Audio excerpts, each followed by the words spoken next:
இன்னைக்கு மிரட்டிட்டு போறான். நானே 10 பேரை மிரட்டுறவன். இப்படி தைரியம் இருந்தா என்கிட்டே குரலை ஊசிட்டு மிரட்டிட்டு போவான். அவனை சொல்லி என்ன பிரச்சனை?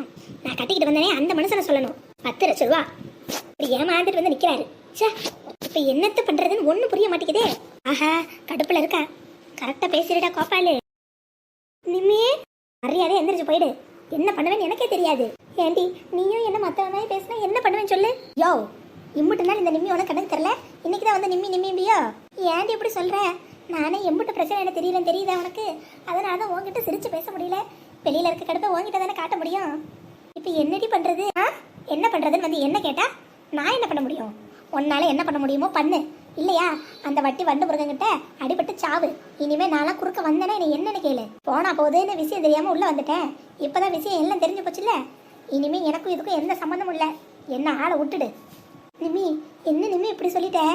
1000 இருந்தாலும் நான் உன் புருஷன் இல்லை. ஒரு 10 லட்ச ரூபாய் ஏற்பாடு பண்ணி கொடு நிம்மி. யோ, ஏதாவது சொல்லிட போறேன். என் வாயை கிளறாத. 10 காசுக்கு இங்கே வழி இல்லை. வந்து உங்கள் அம்மா கிட்ட 5க்கு மொத்தத்துக்கு கையாந்திட்டு இருக்கோம். இதில் 10 லட்சத்துக்கு நான் எங்கே போகிறது? சாம உங்கள் அம்மா கிட்ட சொல்லி ஏதாவது அரேஞ்ச் பண்ண சொல்லு. ஏண்டி அவங்களுக்கே நம்ம தான் மனம் கொடுக்க வேண்டியதாக இருக்குது. அவங்கள்ட்ட எங்கே கேட்குறது? எங்கள் அப்பா பெருசு பணத்தை வச்சுக்கிட்டு எங்கள் அம்மா ஏதோ வாழ்ந்துக்கிட்டு இருக்கு. அப்போ என்ன பண்ண சொல்கிற? நிம்மி, எனக்காக ஒரு வாட்டி அத்தைக்கிட்ட பேசி பாரு. உனக்கு தான் அந்த சொத்துல பங்கு இருக்குல்ல. இந்த சாக்கா வச்சு மொத்த சொத்துலையும் பங்கு கேட்டு வாங்கிடலாம். அப்படி நம்ம அப்புறம் நம்ம வீடு வாசல் நகை நட்டுன்னு சந்தோஷமா இருக்கலாம். யோ, என்னை பார்த்தா எப்படி இருக்கு? சரியான முட்டை கிறுக்கி மாதிரி இருக்கோ? ஏன் நிம்மி, என்ன ஆச்சு? நல்ல யோசனையாக தானே சொன்னேன். உன் யோசனையில தீயை தான் வைக்கணும். அன்னைக்கு போய் காலில் விழுவாத குறையா கதறி அழுத போய் எங்கள் அம்மா மனசு இறங்கல. மாமா முன்னாடி போயிடுச்சு. இன்னைக்கு போய் 10 லட்ச ரூபா பணத்தை கேட்டேன்னு வையே, விளக்க மாற்ற கொண்டு விரவி விட்டுருன்னு சொல்லிட்டேன். அதுக்குன்னு நமக்கு அங்கே சொத்து இல்லையே 10 இல்லையா? எல்லாம் உனக்கு சேர வேண்டியதானே கேட்குறோம். ஒன்றும் இல்லாத ஒன்றும் கேட்கலையே. இந்த வாயில என்கிட்ட பேசு. அங்கே வந்து ஏதாவது பேசணும்னா எங்கள் அண்ணன்களை பார்த்துக்கிட்டு பம்மிடுவேன். அங்கே போய் நான் அசிங்கப்பட்டு வரணும், அப்படி தானே? அது மட்டும் இல்லை, எங்கள் அம்மா கிட்ட இம்பட்டு பணம்லாம் இருக்காது. நீ பணமா இல்லைன்னா என்னடி? அதான் வீடு இருக்குல்ல, அதோட பத்திரம் கொடுத்தா கூட அவன் ஏற்றுக்குவான். அதெல்லாம் நான் கேட்டால் ஒன்றும் நடக்காதையா. ஏற்கனவே எங்கள் அம்மா கடுப்பில் இருக்கு.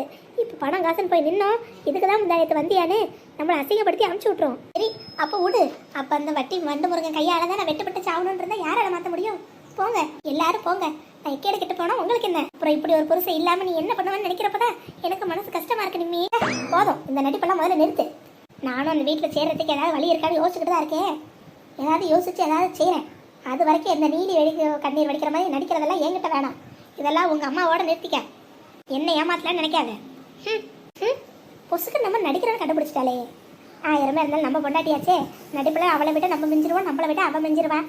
எப்படியோ பணத்தை இதை ஏற்பாடு பண்ணி தரேன்னு சொல்லிட்டேன். அது வரைக்கும் நல்லது. கோபாலு, உனக்கு இப்படி ஒரு கூமட்ட பொண்டாட்டியோ கூறுகிட்ட மாமியாரும் இருக்கிற வரைக்கும் உன்னை யாராலையும் அசைச்சிக்க முடியாதுடா. நேரம் போகிறது நாள் ஓடுறது எங்கே தெரியுது? நின்னாலும் நிற்காது, ஓடிக்கிட்டே எல்லாம் இருக்கு. தீபாவளி தீபாவளின்னு சொல்லி இன்னும் ஒத்த வாரத்தில் தீபாவளி வந்துடும் போலையே. கணக்குக்கு நின்றுனா 5 நாள் தானே இருக்கு. இன்னும் எம்பிட்டு வேலை இருக்குது. முறுக்கு சுடணும், அதிரசம் சுடணும், பலகாரம்லாம் செஞ்சு முடிக்கணும், துணிமணி எடுக்கணும், வெடி வாங்கணும், வீடு வாசல் சுத்தம் பண்ணணும். எம்பிட்ட வேலை இருக்குது. எவ்வளோக்காவது அக்கறை இருக்கா? அதாவது காலையில் எழுந்திரிச்சோமா, குளிச்சோமா, ஊர் சுத்தனமானு தெரியறாளுங்க. வீட்டு நினைப்பு எங்கே இருக்கு? அடியே மல்லிகா அந்த வரத எல்லாம் நம்ம சொன்னாதான் தெரியுது. எத்த சொல்லுங்க. ஏண்டி, என்ன வீட்டில் நடக்குது, ஊர் வழக்கில் என்ன நடக்குதுன்னு ஏதாவது உனக்கு விவரம் இருக்கா? புரியலத்த. எனக்கு புரிஞ்சுட்டாலும் அடியே, இன்னும் 5-6 நாளில் தீபாவளி வர இருக்குடியே. அது விளங்குதா இல்லையா உனக்கு? ஆமாங்க, அதான் தெரியுமே. தெரிஞ்சு என்ன பண்ணுறது? பலகாரம் சுடணும், அந்த வேலையெல்லாம் யார் பார்க்குறது? பொழுதோட போய் துணிமணி எடுக்கணும். நாள் ஆகாத கூட்ட நெரிசல்ல பிள்ளைங்க பாட்டிக்காது. போயிட்டு வர முடியுமா சொல்லு? கடை வீதியே களை கட்டும். அப்போ கும்பலில் பிள்ளைகளை கூட்டிகிட்டு போனால் நல்லா இருக்கும். எதாக இருந்தாலும் இப்போயே செஞ்சு வச்சிருங்கடி. நான் அவர்கிட்ட சொல்லியிருக்கேன். சாயங்காலமாக போகலான்னு சொன்னார். வரட்டும், என்னன்னு கேட்போம். அப்புறம் இந்த முறுக்குக்கு அரிசியெல்லாம் கல் மண்ணு பார்த்து வைக்கிறேன். அதை கழுவி காய போட்டு முறுக்குக்கு அரைச்சி எடுத்து வை. சரித்த, சாயங்காலம் போறப்ப வேணா மாவை இடிக்க கொடுத்துட்டு போட்டுமா? நல்லது. சாயங்காலம் நீ போறப்ப ரெட்டு கொடுத்துட்டு போ. சரி, இங்கே பேரு, இந்த அரிசி பார்த்து வச்சிருக்கேன் கல்லும் மண்ணும். அந்த பித்தளை பவுனியில் இருக்கு பத்தியா, அது இன்னும் பார்க்காதது. பார்த்ததை மட்டும் கழுவி காய வை. சாயங்காலம் அப்பதான் வளர்ந்துருக்கும், அரைக்கி கொடுக்க முடியும். சரிதான், நான் நாளைக்கு பார்த்து வைக்கேன். நாளைக்கு சாயங்காலம் கொடுத்துக்கலாம். சரிங்க. நாளைக்கே முறுக்கு சுடுற வேலையெல்லாம் ஆரம்பிச்சிருடி. எனக்கு என்னன்னு இருக்காத. எல்லாத்தையும் நான் ஒருத்தி கடந்து கத்திக்கிட்டே இருக்க முடியாது. நீ இன்னும் 2 வருஷம் போனால் மருமகன் எடுத்துருவேன். இன்னும் 1 மண்ணையும் நானே சொல்லிக்கிட்டு இருந்தா ஆகுமா சொல்லு?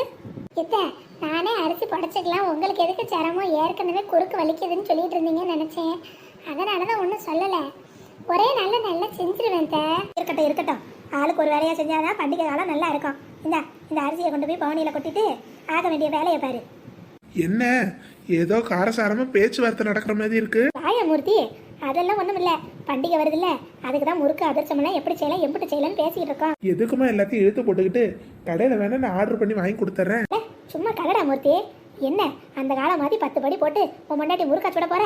ஏதோ 2 படி 3 படி போட்டு செய்ய போற, அதுக்குள்ள வந்துருவிய நீனு? ஆமாம்மா, எனக்கு ஒன்றும் கஷ்டம்லாம் கிடையாது, நான் செஞ்சிருவேன். இல்ல மல்லிகா, எதுக்கு படுப்புக்கிட்டு நின்று வெந்துக்கிட்டு, நான் ஆர்டர் போடுறேன். ஏய், நான் ஒருத்தி சொல்லிட்டு இருக்கேன்ல, என்ன சொன்னதை கேட்காம நீ பாட்டுக்கு பேசிட்டு இருக்கவேன். அதெல்லாம் ஒன்றும் வேணாம். ஆளுக்கு ஒரு வேலையை செஞ்சா பொழுதோட வேலையை முடிச்சிடலாம். அடி, உன் கூட்டாளிகளையும் கூப்பிட்டுக்க.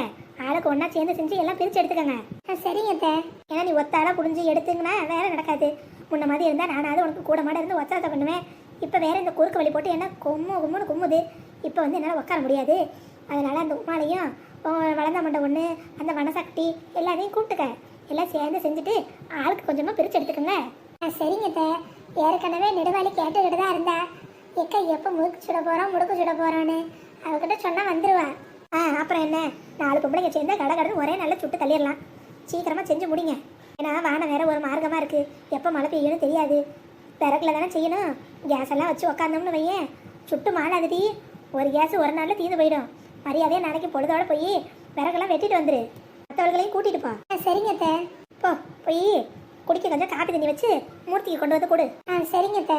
ஏமா, உங்களுக்கே குறுக்கெலும்பு வலிக்குதுங்கிறீங்க, அப்புறம் எதுக்கு உட்காந்து அரிசியை படைச்சிட்டு இருக்கீங்க? இலே, வலிக்குதுன்னு சும்மாவே உட்காந்து இருந்தோம்னு வையேன், துரு பிடிச்ச கத்தி மாதிரி ஆகி போயிடுவான். எதுக்குமே நல்லா ஓடி ஆடி இருக்கிற வரைக்கும் தாண்டா மரியாதை. ஒரு பொருள் நமக்கு ஆகாது பயன்படாதுன்னு தெரிஞ்சிச்சுன்னு வையேன், தூக்கி மூளையில போட்டுருவாங்கடா. அது மாதிரி தான் மனுஷ வாழ்க்கையும். உடம்பு நல்லா நடவடையா இருக்கிற வரைக்கும் தான் 4 பேருக்கு நல்லது. இல்லைன்னு வையேன், நம்மளும் ஒரு மூளையில கட்டிலோட கட்டில கிடக்க வேண்டியதான். அந்த நிலைமைக்கு என்னைக்கும் ஆத்தா போயிட மாட்டேன்டா. இருக்கிற வரைக்கும் என்னால் முடிஞ்ச 4 வேலையை பார்த்துக்கிட்டு நடவடையா இருந்துக்கிட்டு இருப்பேனே தவிர ஒரு படுத்தம் எடுத்தோம்னா ஆக மாட்டேன். கவலைப்படாத. அப்படியே உட்காந்துருந்தோம்னா ஒரு வேலைக்கும் இல்லாமல் உட்காந்து போயிடுவேன் பார்த்துக்க. அப்போ சரி, உங்களுக்கு தோன்றதை செய்யுங்க, ஆனால் ரொம்ப ஸ்ட்ரெயின் பண்ணிக்க வேணாம். அதுக்கு தான் சொல்கிறேன். சரி, பண்டிகைக்கு துணி எடுக்கணும் பார்த்தியா? ஆமாம்மா, எடுக்கணும். எல்லாருக்கும் போய் எடுத்துகிட்டு வந்துறியா? உனக்கு, எனக்கு, உன் தம்பிக்கு, உன் பொண்டாட்டிக்கு, அப்புறம் உமாளுக்கு, பிள்ளைக்குட்டிகளுக்கு, அப்புறம் உன் தங்கச்சிக்கு. அவளை நினச்சி நான் தான் இங்கே புலம்பிக்கிட்டு இருக்கேன். அவளுக்கு இங்கே எடுத்து கொடுக்குறது? அவள் கூட பேச்சுவார்த்தையே இல்லாமல் போயிடுச்சு. ஒட்டும் இல்லை உரவும் இல்லைன்னு வெட்டி விட்டாச்சு. அவளுக்கு எங்கே எடுக்கிறது? இந்த வருஷம் தீபாவளிக்கு என் மக இல்லாம தான் கொண்டாடணும் போல. என் மக இல்லாம தீபாவளி எங்க சிறக்க போகுது. கவலைப்படாதம்மா. இல்லையா மூர்த்தி, நான் ஏதோ புலம்பிட்டு இருக்கேன். நீ ஒன்றும் மனசுல ஏத்திக்காத. நீ உங்களை வரைக்கும் எடுத்துக்கையா. இந்த அம்மாவுக்கு கூட புடவை வேணாம். ஏற்கனவே பீரோல ஒரு பழைய புடவை இருக்கு, அதை இன்னும் கட்டாம தான் வச்சிருக்கேன். அதே இந்த ஆத்தாக்காரி கட்டிக்கிறேன். நீங்கெல்லாம் நல்லதா எடுத்து போட்டுக்கோங்க. என்னம்மா இது பேச்சு? ஆமையா, என் மகளுக்கு எடுக்காம நான் மட்டும் கட்டிக்கிட்டு வந்து நின்னா நல்லா இருக்கும். சரி விடுங்க. என்ன இப்போ உங்கள் மகளுக்கு ஒரு புடவை எடுத்து தரணும், அம்பிட்டு தானே? யார் யாருக்கும் எடுக்கும், அவளுக்கும் ஒன்று எடுத்து தரேன். ஆனால் அவளும் இங்கே வரக்கூடாது, நீங்களும் போய் தந்த மாதிரி இருக்கக்கூடாது. யாருக்கிட்டையாவது கொடுத்து அனுப்புங்க, அம்பிட்டதுன்னு சொல்லிட்டேன். இல்லையா மூர்த்தி, எதுக்கு? அதெல்லாம் வேணாம். அவள் பண்ண காரியத்துக்கு அவளை அனுபவிக்க வேண்டியதுதான். அவள் இந்த வீட்டு பக்கமே வர வேணாம், நம்ம எதுவும் செய்ய வேணாம். அப்போதான் அந்த நாய்க்கெல்லாம் புத்தி வரும். ஏம்மா, அதான் நான் சொல்கிறேன்ல, அவளுக்கும் ஒரு புடவை எடுத்து தரேன், யார்கிட்டையாவது கொடுத்து அனுப்புங்க. ஐயா மூர்த்தி, நெசமாவா சொல்கிறேன்? ஆமாம்மா, நானும் கிழமையில பிரச்சனை பண்ணிக்கிட்டு இருக்க வேணாம். அவளுக்கும் ஒரு புடவை சேர்த்து எடுக்கிறேன், கொடுத்து அனுப்புங்க. சரியா? ஏங்க காஃபி? குடுமல்லிகா. சே, கிளவி என்ன இப்படி அழுது பேசி அவர் மனசை மாற்றி காரியத்தை சாதிக்குது? இது சரியில்லை. ஒரு போக்க பார்த்தா மறுபடியும் நாத்து உள்ள வந்துருவா போலயே. பரவாயில்ல, மூர்த்தி மனசு மாறுது. அவன் தங்கச்சிக்கும் சேர்த்து துணி எடுக்கிறேன்ட்டானே. இப்படியே போனா நம்ம நிம்மியை மறுபடியும் இங்கே கூப்பிட்டு வச்சுக்கலாம்.